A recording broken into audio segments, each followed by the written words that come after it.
Sa makausapa kaninyong tanan, maadjong buntag. Salamat sa pagsakripisyo, salamat sa pagagwanta. Kahibaw ko ang uban ani alas 2 pa sa kadlawon nanggikan na mo sa inyo aron makatambong sa atong Aurora, sa atong Guadalupe Rosary nga diin nagtindog kitag usa ka oras kapin sa atong plaza, graposisyon pagyuta o ni apagyud mo dinhi ga misa, hintambong sa misa. Dako kayo nga sakripisyo, pero way laing tuyo og tumong niini para ra gyud sa mahal nga birhen. Mga pakpakan nato sa makausap ang mahal nga inahan sa Dios, atong inahan og dalangpanan. Ang ebanghelyo karon nagpahinumdom kanato nga unta dili kita makasala sa sala nga gitawag og di kamao mo pasaylo, being unforgiving sa in English pa. Unya, og tanawon nato ang dagan sa istorya sa ebanghelyo karon, dihay sulugoon nakautang sa hari, gapakiluoy sa hari, gikaluyan sa hari. Paghuman gikaluyan si Jah.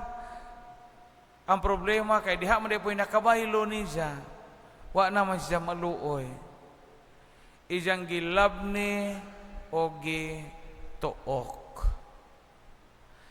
Anita mamalandong aning maong mga batasan nga usahay naa sa tao. Primero, ingon dinhi miluhod ang sulugoon at tubangan sa iyang agalon og nagpakiluoy nga nag-ingon, adyaw in taon kog apikiha, kay bayran kura ikaw. Adyaw kog apikiha. Pakiluoy siya. Pero paghiman-himan pa iyang gituok ang ijahang kaubang sulugoon, ijang giapiki. Kasabot mo magsay tuok. Sama ituok, asa man ang tuok dapit? Sa liog o sa tiil? Liog, tuok. Kanang tuok, imong pigon, imong muraog, pag-uuton ang iyang liog, aron di ka ginhawa. Muna tuok, nga na, gituok, marabag gituok ng mga manok. Sala ning manuok ta. Kay maoro ba nang gikasukan sa hari? Ang hari nga gipasabot sa ebanghelyo karon nga ang Ginoo man. Daghang mga tao sa kalibutan karon nga kusog manuok. Number 1 gid ani kusog manuok kanang magpabaylo nga dakog tihap. Haw naa man gani ninyo aning kapabaylo nga dagkog interest, ayaw ginaog kanang ipadazon. Ang kapabaylo ta og naay tihap, ayaw dak-a. Kay dak-o na gani nato nga moabot sa punto ang atong namaylo nato mas dako pagtihap kaysa kantidad nga ilang gibaylo, tabla ra kag nanuok ana. Kasagaran ra ba sa hunibaw-an nga magpabaylo nga dagkog tihap bahakon? Makabahak ng magpabaylo nga dagkog tihap. Likahi dyan na ba, daghan akong namisahan nga makahibaw ko nga sa buhi pa kusog ka aso magpatanto o kwarta nga dagkog interest, makagaba gana pag-aso. Labi na og pobre ka aso na imong gituok. Ayaw gipanuok og mga tao nga apiki kahimtang. Ayaw gyud apikiha ang tao. Kay matod sa ebanghelyo karon nasuko ang hari sa gibuhat sa sulugoon, sa kaubang sulugoon nga nanuok. Kining pagpanuok o kining apikihon nato ang tao, supa kana sa kasing-kasing o kabubuton sa Dios. Parihas ko usahay sa kulturang Pilipino, sa naanda nato, nahimo naman yung subculture nato. Mga play ta usahay trabaho, apikihon man ta, labi na ang galing ko, dili kauban na to partido. Pangitaan tag mga requirements nga di na nato makaya pag comply. Unya bisag qualified ta, pangitaan so tagbikil og lisod-lisuron ta, nga man di ni atong tao.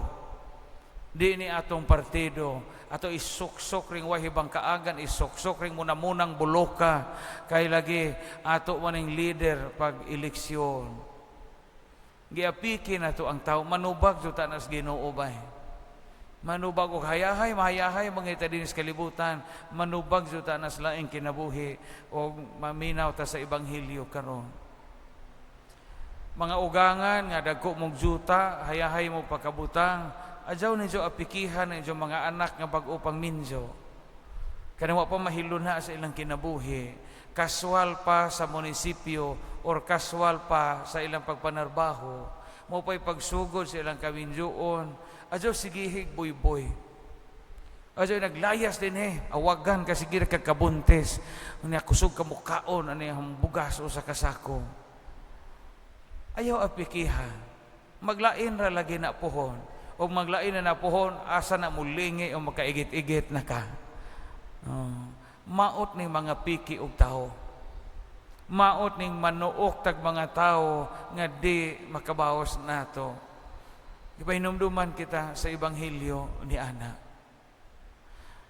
Usahay bitaw, masakitan kita, makadungog tag mga kasinatian, nga moingon nga, Father, matang istriktuha dyo to among pare. Istriktuha dyo ka dyo to among pare.